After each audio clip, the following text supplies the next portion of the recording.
Bienvenidos, bienvenidas a todas las personas que sintonizan el programa Léemelo. Yo soy Benny Emanuel y estoy más que feliz y emocionado y nervioso también de hoy conversar con Mauricio Rocha, arquitecto mexicano. Bienvenido, Mauricio. Muchas gracias por la invitación. Un gran gusto estar aquí. Igualmente, es un gustazo, mucho gusto también.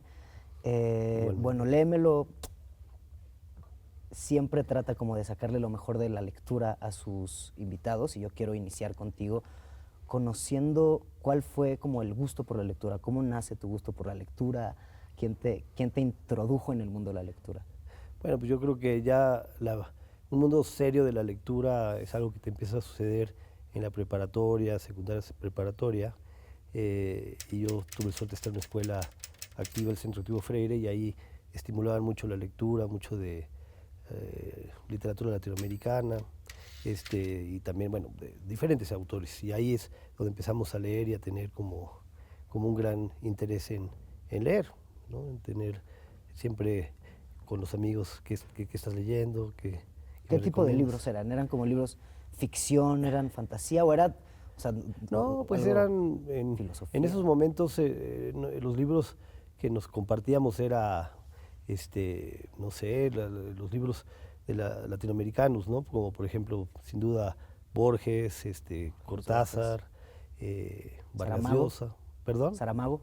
Saramago, sí, Saramago también. Mucho más tiempo después descubrí más a Saramago, pero al principio pues era ya lo que era Albert Camus con El extranjero, Vargas Llosa con La ciudad de los perros, pues Borges siempre, ¿no? El Aleph, Cortázar, Rayuela, en fin, o sea, siempre hubo un gran gusto por la lectura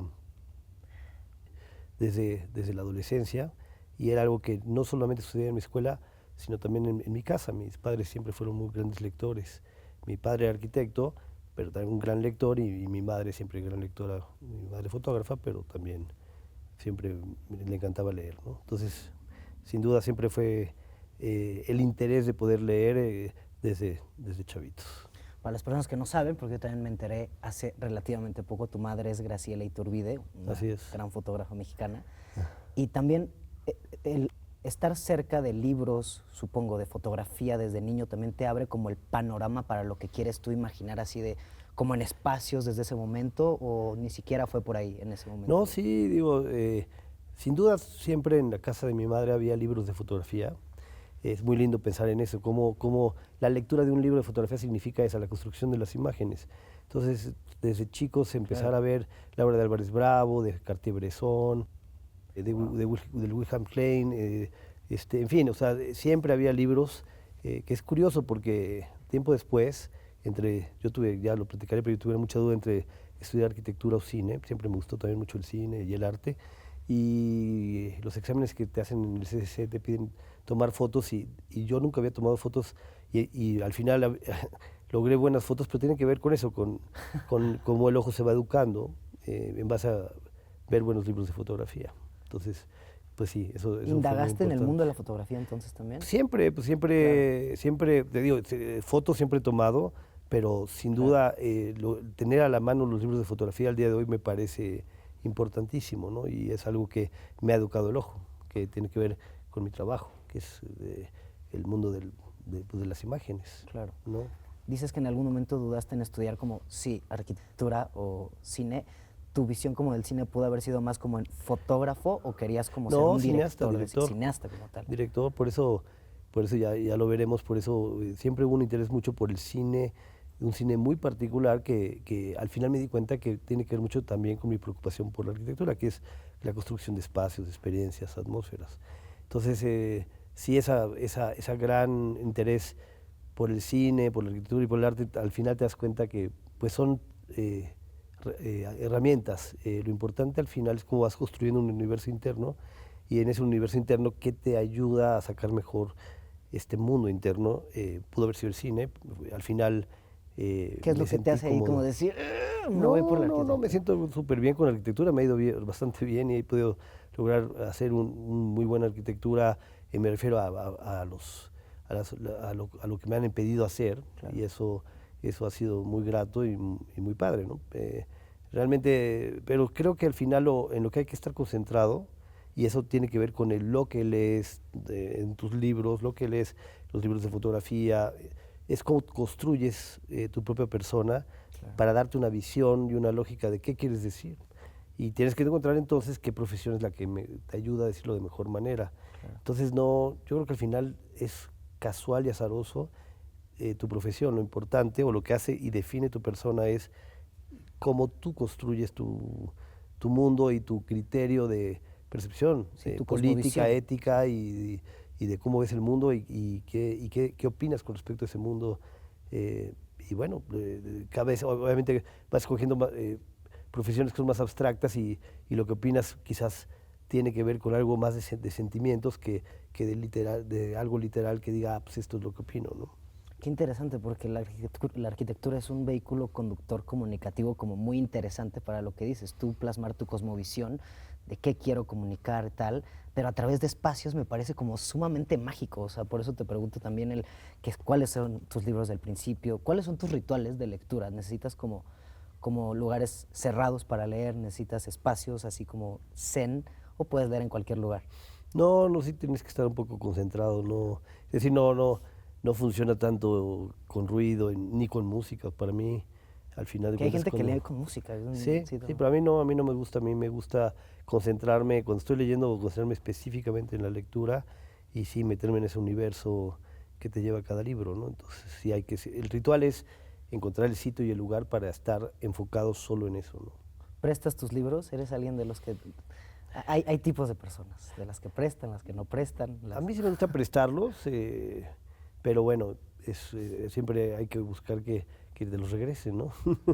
Pero es muy complicado, por eso cada vez hay menos personas que prestan sus libros. Yo me incluyo a esas personas. Ya no presto libros porque no regresan las personas los libros. Sienten que son como películas, como que no importa, ¿no? No, Hay que yo creo que regresar los sí, libros. sí hay que regresarlos porque los libros se subrayan, se hacen notas, Claro. Se son hacen muy de uno. personales, se hacen de Claro, uno. claro. Y está lindo también prestar un libro que ya tienes, se subraya y hace notas porque estás de alguna manera dialogando con el que se lo prestaste, qué te interesó del libro, ¿no? Y entonces ahí, pues obviamente, eso sí les dice, oye, pero eso sí, no lo subrayes tú porque ese es mi libro con mis Óyeme. subrayados, ¿no? Claro. ¿Recuerdas algún libro del que mientras leías, no sé, estabas como imaginándote tan claramente el espacio que estaba descrito que te llevó en algún lugar a decir como, oye, incluso podría diseñar, o sea, ¿sabes? Como que te despertó de esa manera, el podría diseñar algo así en algún momento. Bueno, es que es muy abstracto y al final lo que es lindo es cómo te llevan por lugares y por atmósferas ciertos escritores, ¿no? Pero desde lugares muy choqueantes, pero que te nutren mucho, como pues, el caso de El extranjero de Camus, que pues bueno, el destello de la luz en el personaje se vuelve importante en lo que sucede, ¿no? Y entonces son ese tipo de condiciones que son de sensaciones son las que más me gustan, no tanto la cosa literal de que te describen una ciudad o que... Ya. No, me gusta mucho la construcción de sensaciones que tiene un personaje al estar en una condición específica, caminando y conflictuado en cierta circunstancia. Y esos son los que a mí me gustan mucho y sí me gustan mucho para mi trabajo porque al final de cuentas pues es un poco lo que vamos construyendo nosotros en la arquitectura, es experiencias en el tiempo, ¿no? Y todo esto nutre mucho, ¿no? Claro. Tu primera recomendación, tu primer libro, es un grandísimo libro del cineasta Andrei Tarkovsky que se llama Esculpir el tiempo. Cuéntanos por qué este libro es el que nos recomiendas en Léemelo. Sí, yo siempre fui un gran amante del cine de Andrei Tarkovsky. Me gustaba mucho y nunca entiendes por qué tanto te puede gustar la obra de alguien y bueno, disfrutas mucho quizás su abstracción en El espejo, en Stalker, en fin, como al final de cuentas hay una serie de cosas que te está diciendo más allá de la historia. Y curiosamente el libro lo que hace, desde lo que lo leí a temprana edad y ahora lo he vuelto a releer, es como platicarte finalmente sus reflexiones, que las va escribiendo a lo largo del tiempo, sobre sus películas, pero sobre todo sus preocupaciones de por qué hace películas.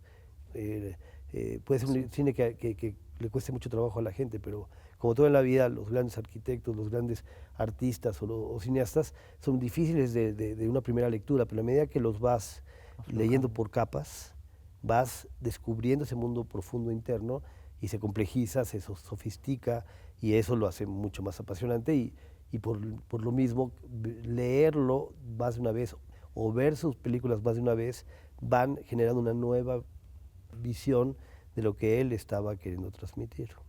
Ok. Me parece fascinante cómo puedes navegar o transitar entre esta fascinación entre la abstracción y ser tan estructurado y rígido, supongo, en cosas como lo es tu profesión, como ¿no? Es de calcular, es de cálculos, líneas específicas. ¿Cómo puedes transitar en eso de esta manera?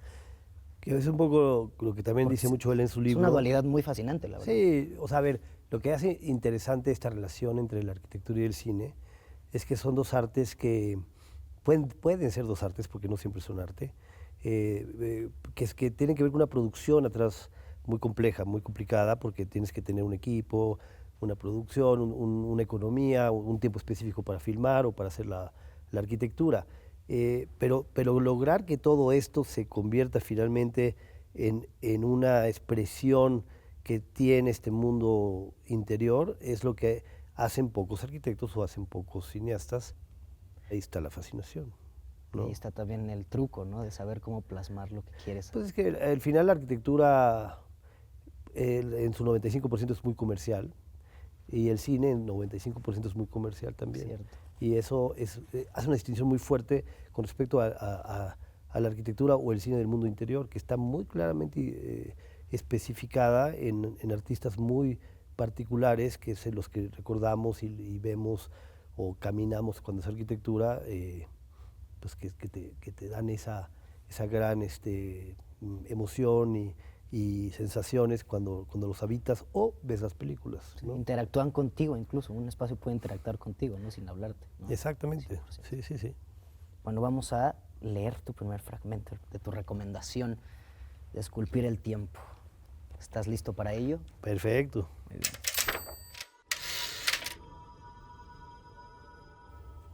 Es sobre todo a través del sentido del tiempo, a través del sentido del ritmo que el director revela su personalidad. El ritmo marca estilísticamente una obra. No se piensa, no se construye a partir de una base teórica y arbitraria, sino que esto nace espontáneamente en la película como respuesta a la concepción innata que el director tiene de la vida y de su búsqueda del tiempo. Creo que el tiempo debe fluir con independencia y dignidad en una toma.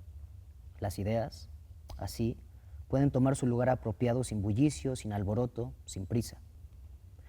El sentir la capacidad rítmica de una toma es como sentir una palabra verdadera en la literatura. Una palabra inexacta en la escritura, como un ritmo inexacto en la película, destruye la veracidad de la obra. Noción de ritmo puede aplicarse desde luego a la prosa literaria, si bien de otra manera. Existe aquí, sin embargo, un problema ineludible. Pongamos por caso que yo quiero que el tiempo fluya en los cuadros dignamente, independientemente, para que nadie del público sienta que está coartando su percepción, para que pueda, por decirlo así, dejarse hacer voluntariamente prisionero del autor al darse cuenta de que aquello de que trata la película es suyo también, asimilándolo, introduciéndolo dentro de sí como una experiencia íntima y nueva. Hay aún, empero, una dicotomía patente, ya que el sentido del tiempo del director equivale siempre a una especie de coerción ejercida en el público, como también la imposición de su mundo interior. El espectador entra en el ritmo de uno, en el mundo de uno, y se convierte en un aliado. O no lo hace, en cuyo caso no hay contacto alguno. Así, hay gente que pasa a ser de uno, y hay quien continúa siendo un extraño. Y creo que esto no es solo perfectamente natural, sino, lástima, inevitable. Creo, pues, que mi deber profesional es crear mi propio y distintivo flujo del tiempo y transmitir a través de las tomas su movimiento, desde el lento y soporífero hasta el ágil e impetuoso. Y este será distinto para cada persona. El unir y el editar transportan el paso del tiempo, lo interrumpen y simultáneamente le proporcionan algo nuevo. La distorsión del tiempo puede ser un modo de darle expresión rítmica. esculpir el tiempo. La unión deliberada de tomas cuya presión temporal es desigual no debe introducirse casualmente, debe surgir de una necesidad interna, de un proceso orgánico que tenga lugar en aquello que, como un todo, se filma. En el momento en el que el proceso orgánico de esta transición se transforma, el énfasis puesto en la edición, el cual quiere ocultar el director, comienza a entrometerse, queda al desnudo y obvio. Si el tiempo se alenta o se acelera artificialmente y no como respuesta a un desarrollo endógeno, si el cambio del ritmo es equivocado, entonces el resultado será falso, discordante. En la medida en que el sentido del tiempo es determinado por la percepción de la vida inherente al director, y en la medida en la que la edición es dictada por las presiones rítmicas contenidas en los segmentos de su película, en esa misma medida es que la escritura del director se muestra en la edición. Expresa su actitud frente a la concepción de la película y es la personificación última de su filosofía de la vida. Uno siempre reconocerá la edición de Bergman, de Kurosawa o de Antonini. Ninguno de ellos podría ser confundido con alguien más, ya que la percepción del tiempo de cada uno de ellos, tal y como se expresa en el ritmo de sus películas, es siempre la misma. Wow. Podemos ver claramente lo que mencionas. Sí, sí, sí. Hay una entrevista que le hacen a Tarkovsky casi antes de morir, después de haber hecho el sacrificio, y un estudiante le dice, oiga, pero ¿cuáles son los cineastas que a usted le gustan, ¿no? Y él decía, mire, cineastas del mundo exterior, que hablen del mundo exterior, son muchos. Cineastas que hablen del mundo interior son solo 6. Y dijo, Kurosawa, Antonioni, Buñuel, en fin, Tarkovsky tenía un gusto específico por estos que también están en la lectura, que tienen ese control con el tiempo de meterte en ese mundo interior. Pero esos son muy pocos, muy pocos. Yo pienso, y le doy sentido a lo que platico y por qué en la arquitectura es igual. En la arquitectura es igual. En la arquitectura del mundo exterior es casi toda. Centros comerciales, oficinas, sí, aeropuertos, lo que tú quieras. Arquitectura del mundo interior también son pocas.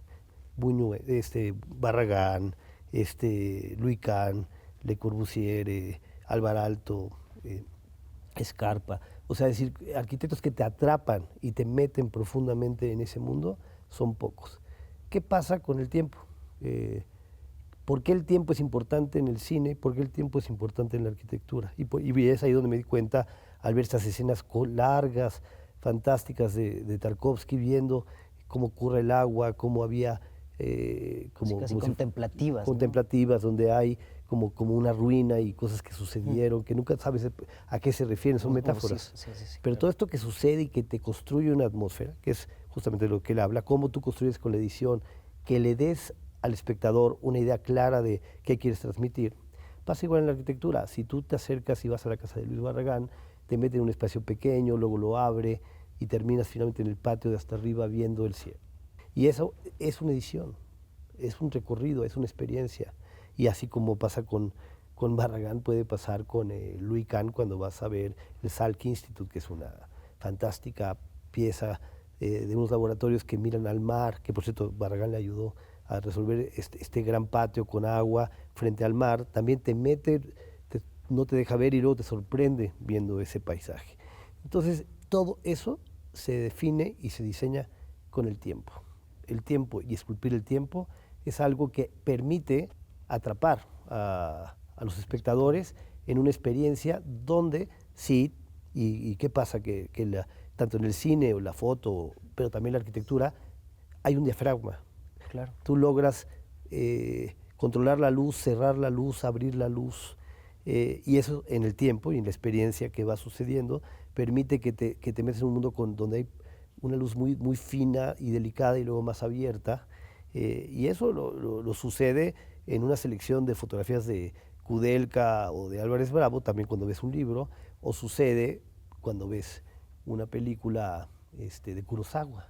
Por ejemplo, en Kurosawa es increíble. Yo después de meterme mucho en esta reflexión, yo después de mucho tiempo volví a ver Los 7 Samuráis, Y la historia, sin duda, es una historia muy interesante. No la he visto, no la, y la tal. tengo que ver. No, es una maravilla. Pero lo interesante es que atrás de la historia de los 7 samuráis, el maestro Kurosawa te permite poner en la penumbra el sonido del agua, la profundidad de un espacio, y eso te atrapa. Sí, está creando un universo sin que siquiera lo No es sepas. solo la historia o el diálogo lo único que te atrapa en una película. Te atrapa una atmósfera y una condición específica que genera el autor. En la arquitectura sucede lo mismo, en pocos casos, pero sí sucede. Fíjate, nunca he hecho la comparación de un director de cine puede ser un arquitecto puede ser un director de cine. Y los artistas en general, es decir, repito, todos son herramientas. Lo importante es quién está atrás de esas herramientas para transmitir. Y en todos los casos, el tiempo se vuelve esencial para tensionar la información y llevarla a un lugar importante al receptor. Perfecto. Hablando de tiempo, tenemos que ir a un corte comercial, pero nosotros regresamos aquí a Léemelo con Mauricio Rocha.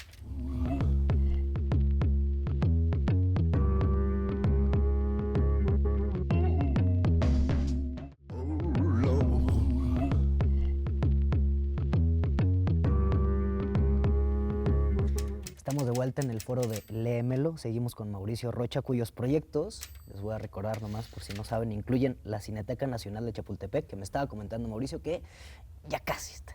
O sea, ya está, pero todavía no, ¿cierto? La Escuela de Artes Visuales de Oaxaca, el Estudio Iturbide, digo, entre muchos otros. Así es. ¿Qué tan cerca está de estar la Cineteca?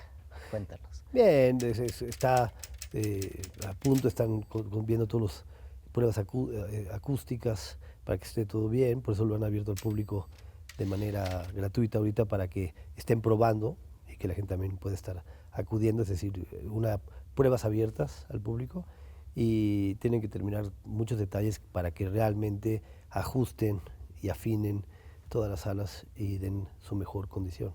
Que bueno, ojalá, yo ya estoy ansioso por ir. Qué bueno. Oye, sabemos que no solamente te preocupa el aspecto físico de los espacios que creas, sino también te involucras, como bien estamos escuchándote, en todo lo que te evocan estos espacios. Para esto supongo que hay partes de tu vida que han sido fundamentales, como la docencia, puede ser. Diste clases, me cuentas, hace 12 años. ¿Eso fue parte importante de tu proceso, o dar clases lo veías también como una manera de liberarte de tanto trabajo que puede ser como un espacio, como en zona de confort para enseñarle a los demás? No, la academia es muy importante. Es una oportunidad de reflexionar con colegas y con alumnos, de reflexión y pensamiento. Y en ese sentido, yo estudié en la UNAM, arquitectura, y ahí mismo di clases un buen rato en el taller Macheto, y también estuve dando clases en la Ibero, y hago ahora muchos workshops. O sea, ya no me da tiempo de dar clases, pero sí es una semanita, y lo he hecho mucho en diferentes países que me invitan. Y lo hago porque es un buen pretexto de seguir pensando y acompañando ese pensamiento con la gente que en la academia puedes compartir, ¿no? Claro. Oye, el segundo libro que nos comentabas, justo Los ojos de la piel, del cual vamos a hacer ahorita la lectura del fragmento, es de un arquitecto finlandés que se pronuncia, ¿cómo se pronuncia? Johannes Palasma. Juhannes Palasma, finlandés, sí. Él habla de la importancia de las sombras en el espacio, ¿cierto? De Mira, las sombras, la luz. en general, en todo su trabajo, porque hoy vamos a hablar de Los ojos en la piel, pero tiene también otro que se llama La mano que piensa, y él trae un rollo de decir que los sentidos, la experiencia de los sentidos, es lo más importante para construir arquitectura. Es decir, estamos muy acostumbrados a solo mirar, y eso ya sabes, todo el mundo, que el efecto Instagram, y todo el mundo quiere ver la foto bonita del edificio. Eso no es la arquitectura. La arquitectura no es una imagen bidimensional de algo, es el transitar algo que te genera una emoción. Entonces es como decir, pues en el cine ves una foto de la película, no, hay que ver la película. Claro. En la arquitectura también, o sea, tienes que meterte dentro de los espacios para entender realmente lo que propone el arquitecto. La edición, otra vez, de cómo puedes poner varias imágenes para transportar a la gente, por lo menos en una secuencia de imágenes, es factible. Pero sí tienes que transmitir por qué razón construiste esa experiencia espacial en cada caso, ¿no? Y que los sentidos son importantes.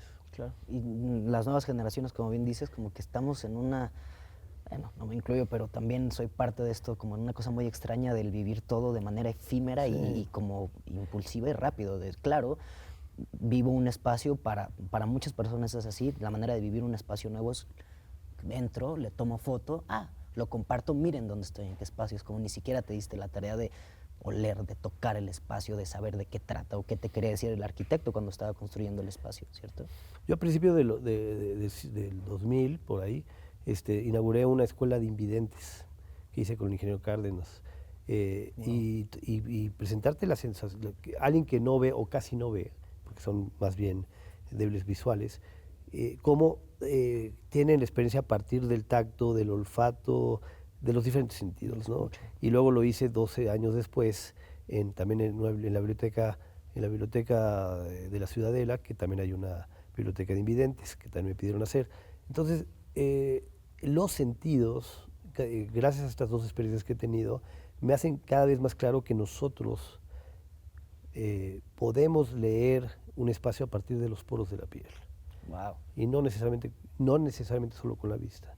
Y eso cambia de manera radical el cómo percibir y hacer un espacio, porque la densidad espacial que te la dan los tonos de luz, más sus texturas y sus olores, definen un espacio en sí.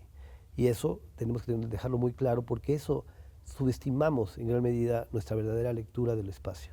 El espacio se lee con todos estos sentidos, sí, no y nosotros nos hemos como visto muy simplistas en pensar que solo es la vista. Sí. Es una limitación del mundo occidental que vivimos, y eso es lo que hay que tratar de experimentar y llevar a lugares más importantes. Eso quizás nos vuelve también débiles a nosotros invidentes, ¿no? Es como solo tenemos esto, creemos que es lo único, ¿no? Es la vista, y cuando podemos respirarlo y vivirlo con todos los 5 sentidos, claro.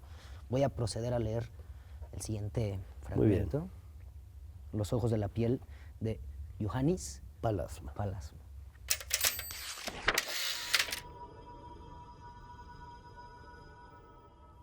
El significado de la sombra. El ojo es el órgano de la distancia y de la separación, mientras que el tacto lo es de la cercanía, la intimidad y el afecto.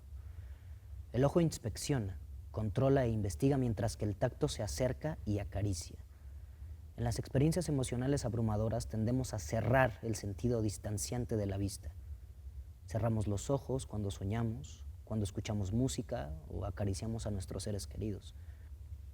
Las sombras profundas y la oscuridad son fundamentales, pues atenúan la nitidez de la visión, hacen que la profundidad y la distancia sean ambiguas e invitan a la visión periférica inconsciente y a la fantasía táctil. Cuánto más misteriosa y atrayente es la calle de una ciudad antigua con su oscuridad y luz alternadas que las intensas y uniformemente iluminadas calles actuales. La imaginación y la ensoñación se estimulan mediante la luz tenue y la sombra. Cuando se quiere pensar con claridad, tiene que reprimirse la nitidez de la visión para que los pensamientos viajen con una mirada desenfocada y con la mente ausente. La luz brillante homogénea paraliza la imaginación, al igual que la homogeneización del espacio debilita la experiencia del ser y borra el sentido del lugar. El ojo humano está mejor afinado para el crepúsculo que para la luz radiante. La bruma y la penumbra despiertan la imaginación al hacer que las imágenes visuales sean poco claras y ambiguas. Una pintura china de un paisaje de montaña envuelto en la niebla o la arena rastrillada del jardín zen de Royuanji originan una manera desenfocada de mirar que evoca un estado meditativo, como de trance. La mirada con la mente ausente penetra la superficie de la imagen física y enfoca entonces el infinito.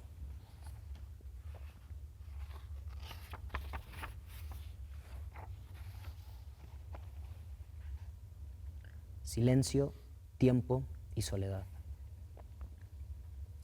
La experiencia auditiva más primordial que crea la arquitectura es la tranquilidad. La arquitectura presenta el drama de la construcción silenciada en materia, espacio y luz. En la última instancia, la arquitectura es el arte del silencio petrificado. Wow.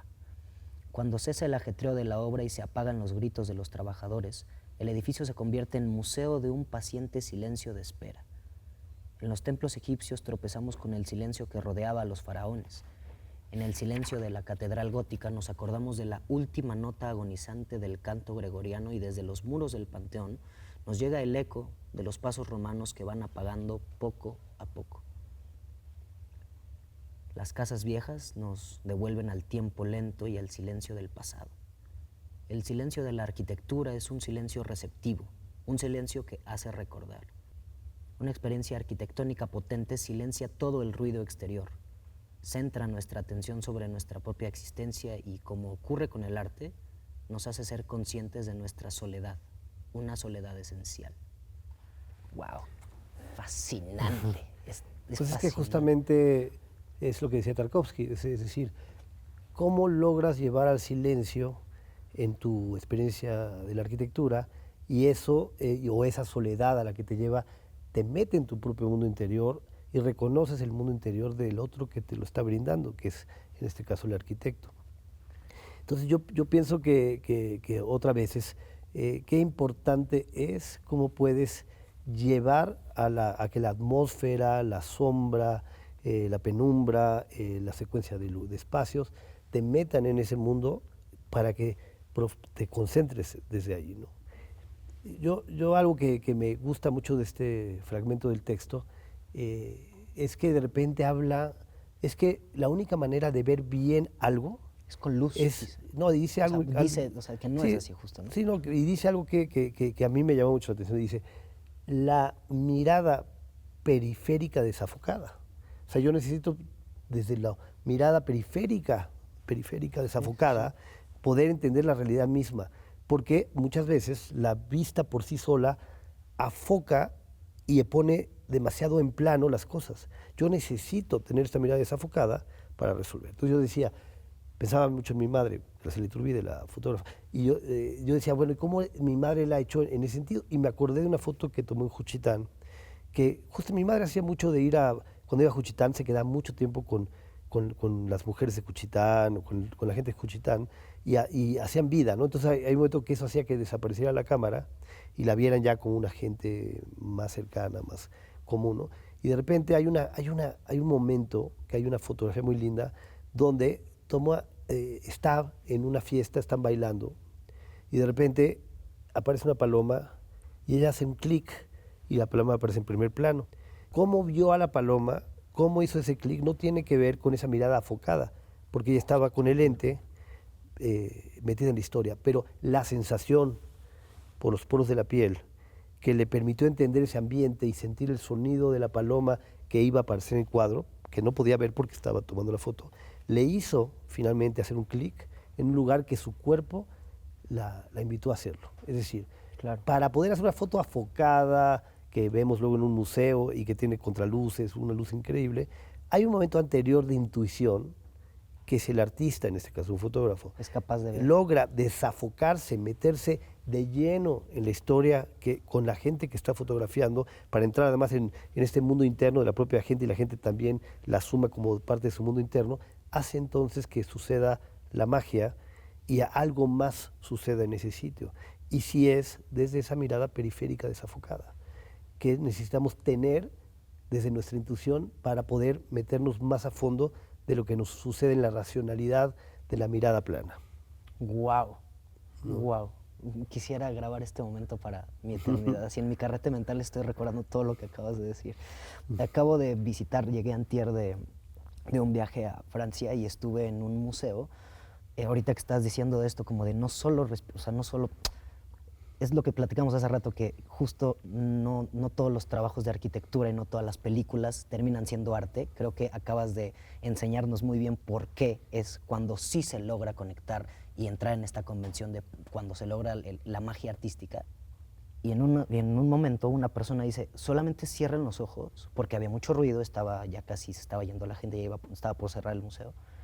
Cierren los ojos, así como en un lugar. Y esto era una estación de trenes, o sea, como que nos puso en esa perspectiva y todos estábamos como, sí, mira qué padre, y la escultura y tal, y fue como, todos lo hicimos genuinamente, fue como, escuchamos, o sea, y eso fue una manera muy linda de vivir ese momento en el museo, solamente como detenerte, escuchar e imaginar como que también el espacio está diseñado de otra manera en la que te puede remontar a otra época de la vida, y creo que esos momentos mágicos los logran como las expresiones artísticas genuinas, como bien mencionas, ¿no? Cuando el artista está está de verdad en una quietud o quizá demasiado despierto también para lograr tomar estos momentos, ¿no? Como de Sí, genialidad. y saber que tenemos que jugar con esos elementos. Cuando yo, tanto en la Escuela de Invidentes como en la biblioteca, hicimos unos jardines de olores, los jardines de olores han sido muy importantes para atrapar a la gente en esta condición de caminar a un sitio y tener la densidad de un olor. Porque la pregunta es, si por muchos años se hicieron jardines de olores en muchas arquitecturas en el pasado, hoy día se ha olvidado. Hoy día no mucha gente piensa en eso. Es cierto. Y ¿por qué no? Si en realidad el olor siempre debe ser una invitación que atribuye y condimenta en gran medida esa experiencia que vas a tener en un sitio, ¿no? Y junto a esos olores piensa en el tacto. ¿Y por qué va a ser materiales, unos lisos, otros con textura, la piedra o el tepetate o el adobe, y que te van a dar desde el tacto esa condición? Y finalmente la percepción a partir de la densidad espacial. Es decir, que se esté más oscuro o más luminoso es algo que incluso un débil visual lo siente y lo sabe, porque es algo que el cuerpo lo Trae una atiende. intención desde el creador. Sí, sí, sí. Bueno, nosotros tenemos que ir a un corte, no se muevan, porque seguimos conversando con Mauricio Rocha aquí en Léemelo. No se muevan.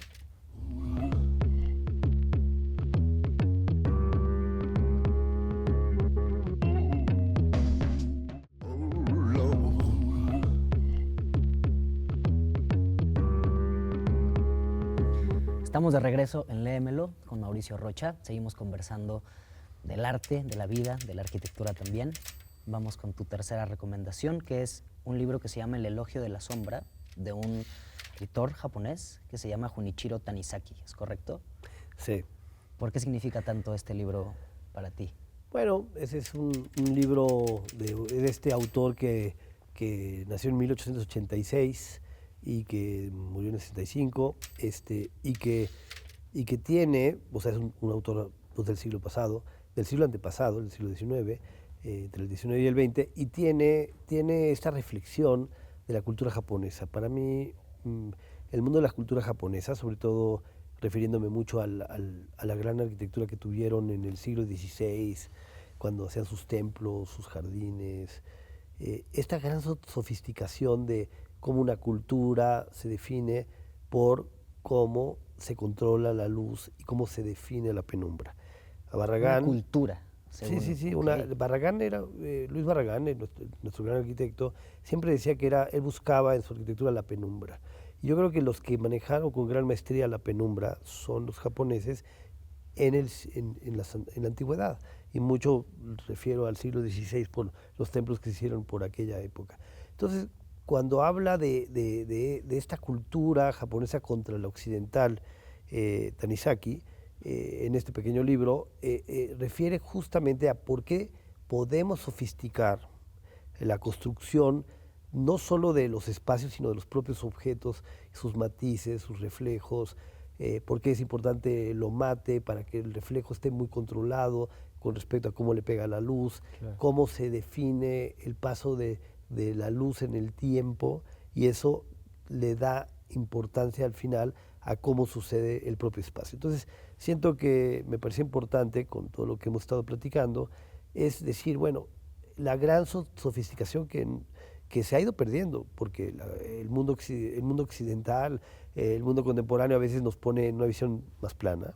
Ir hacia atrás, poder, o sea, el otro día estaba escuchando que una cosa como que hay que leer libros viejos para pensar en cosas nuevas. Y pienso que leer a Tanizaki es una manera de entender cómo esto que lograban muy bien los japoneses en su sofisticación nos permite entender e imaginar de qué manera podemos construir las nuevas arquitecturas. El sol siempre se mueve de un lado al otro igual y genera las mismas condicionantes. Lo que tenemos que aprender es a entender el manejo de la luz del sol y cómo la vamos matizando, controlando para dramatizar y darle fuerza a los espacios. Qué mejor que leer a los japoneses y a la cultura antigua japonesa para entender cómo en las pequeñas sutilezas está el drama y la fuerza que nos vuelve a atrapar para estar adentro de los sitios. Wow. ¿No? Pues vamos a adentrarnos al sitio de la lectura entonces. Muy ¿Qué bien. te parece? Sí. Vamos a leer el fragmento del Elogio de la Sombra que elegiste.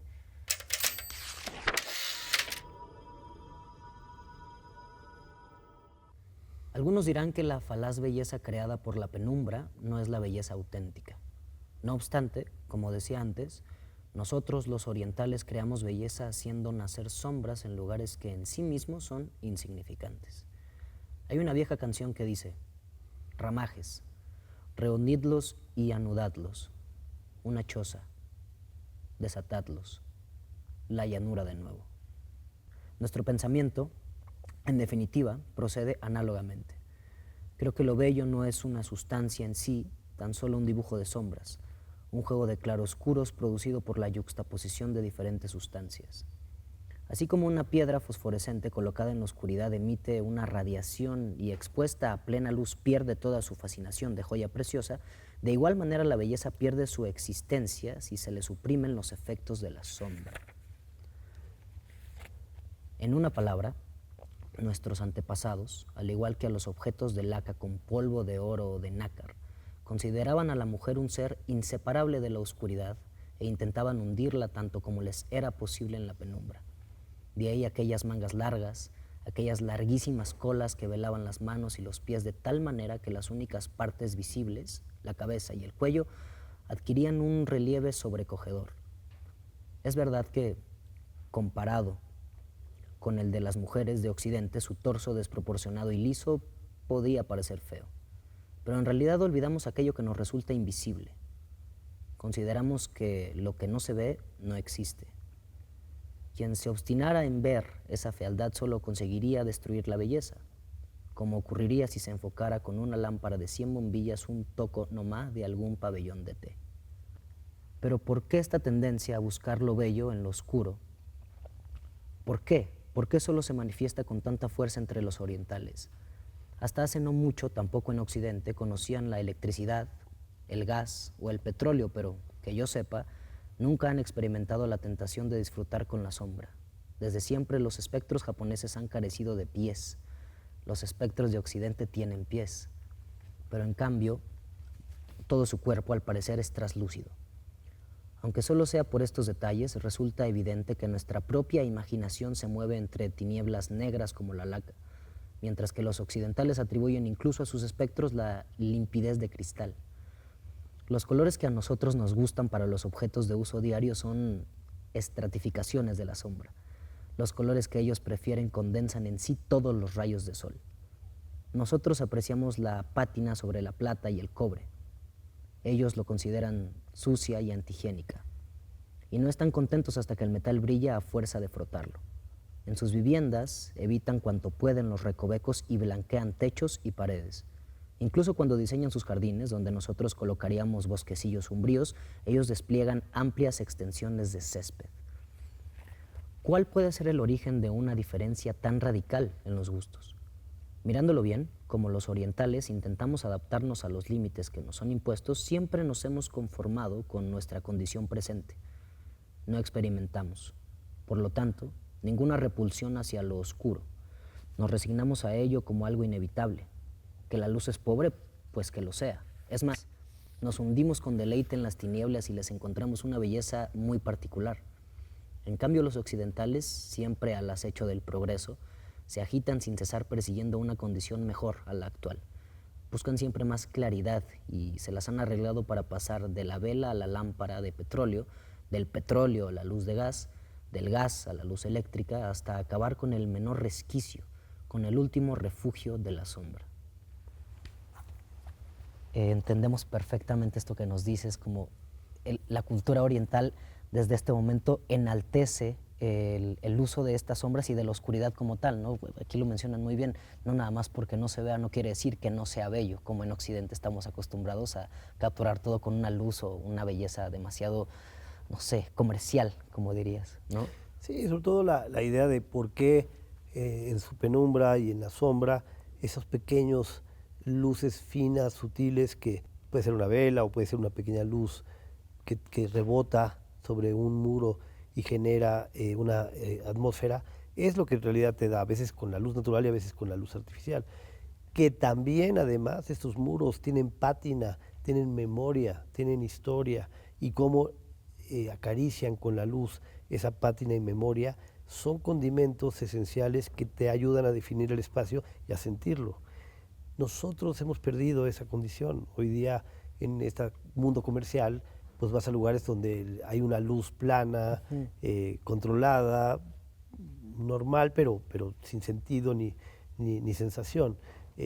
Volver y regresar a entender que el control de la luz te puede llevar a lugares profundos es importante. Digo, en mi experiencia, porque es lo que he vivido en mi vida, ¿por qué los fotógrafos, muchos de ellos, toman fotografías en blanco y negro? ¿De qué manera tú generas estos contrastes de luz y manejas tu diafragma para encontrar esos contrastes? Le dan profundidad a la imagen y por lo tanto al contenido. Por ejemplo, Luis Barragán no pone luces en los techos, solo hay luces en partes bajas que rebotan al muro o al techo cuando hay luz artificial. Cuando hay luz naturales, como una celosía, puede permitir que esa luz bañe y dé un ambiente diferente.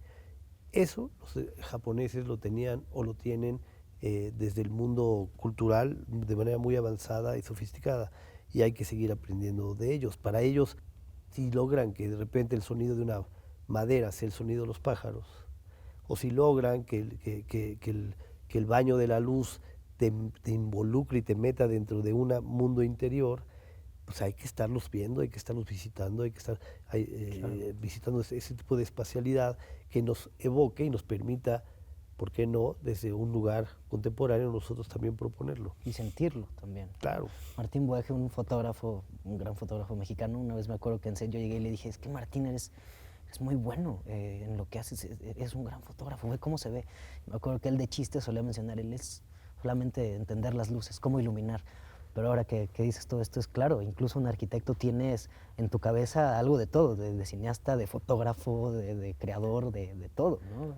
Coexisten en ti muchas personas. No es casual también que tenemos un gran mundo de fotógrafos mexicanos, desde Gabriel Figueroa y ahora pues con Iba a decirte a Metínides, pero no sé si Metínides es un Metínides, experto en las sombras. más en la parte de, de este mundo, de la historia de las noticias.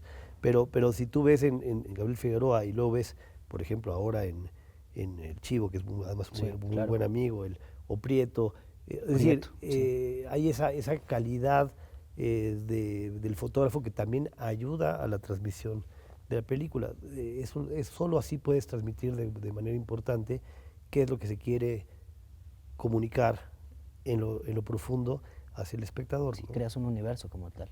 Estamos llegando al final de la conversación, pero no quiero despedirme ni despedir a nuestra banda que nos está viendo sin que antes nos recomiendes algunos, ya nos dijiste muchísimos, pero muchos más libros, si tienes ahí como de estos que te vengan así rápido antes de despedirnos para la gente que nos bueno, ve. yo últimamente he querido releer, después de mucho tiempo de no haberlos leído, quiero repasar a Jorge Luis Borges, me parece un autor fundamental. Todo Jorge Luis Borges. Sí, sin duda. Al propio Cortázar, que también tiene esa... Estoy revisitando Rayuela justo ahorita. Pues fíjate. Pues maravilla. Ese hay que revisitarlo nuevamente. A Octavio Paz, creo que también... a Juan Rulfo, qué mejor que volver a leer después de mucho tiempo lo poco y profundo que escribió Juan Rulfo, que también era fotógrafo, por cierto. Ah, no sabía. Sí, hacer unas fotos muy lindas. Entonces habla de ese personaje interior que puede escribir y a fotografiar, poco las dos cosas, pero con lo poco que pudo escribir y fotografiar, habla de ese mundo interior que nos hace recordarlo como uno de los grandes artistas que hemos tenido. Y tiene sentido, podemos imaginarnos perfectos los lugares que describen, no sé, en Pedro Páramo, así en Comala, describes perfectos a los fantasmas, o sea, ¿no? Es increíble la manera en la que retrata y escribe y relata todo, ¿no? Te lo imaginas perfecto. Sí, pues vivimos en un mundo interdisciplinario donde las artes se tocan, se conjugan, y si todos los elementos los metes juntos y los tomas, como para mí también seguir viendo películas es importante, bien seleccionado a quién, y lo que lees te va a dar elementos para proponer en este mundo de la periferia desafocada, encontrar los mejores espacios posibles. Es decir, hay que seguir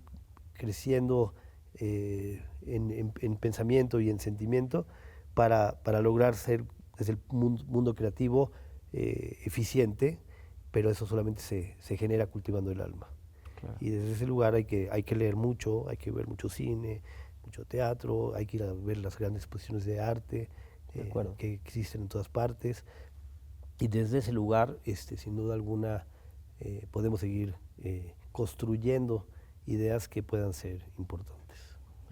Pues muchas gracias por habernos acompañado en esta edición más de Léemelo. Fue un agasajo de verdad platicar contigo, Mauricio. Gracias. Gracias por vernos, ya sea con claridad o con periferia desenfocada. No se lo pierdan. Estamos desde TV UNAM y Canal 22. Muchas gracias por habernos acompañado.